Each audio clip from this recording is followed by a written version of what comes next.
امام علی علیہ السلام کا نہج البلاغہ میں خطبہ نمبر 120 اہل بیت کی شان۔ خدا کی قسم، میں الہی پیغامات کی تبلیغ، خدا کے وعدوں کی تکمیل اور آیت خدا کی صحیح تعویل اچھی طرح جانتا ہوں۔ ہم اہل بیت کے پاس حکمت کے دروازے اور امر خدا کی روشنی ہے۔ یاد رکھو کہ دین کی شریعتیں ایک اور ان کے راستے سیدھے ہیں۔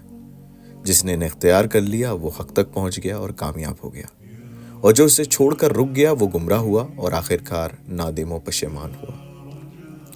اس دن کے لیے عمل کر لو جس کے لیے نیک کاموں کے ذخیرے جمع کیے جاتے ہیں، اور جس دن راز فاش کیے جائیں گے، اور جس شخص کو عقل اب فائدہ نہ پہنچائے تو پھر کب پہنچائے گی جب وہ خود غائب ہوگی۔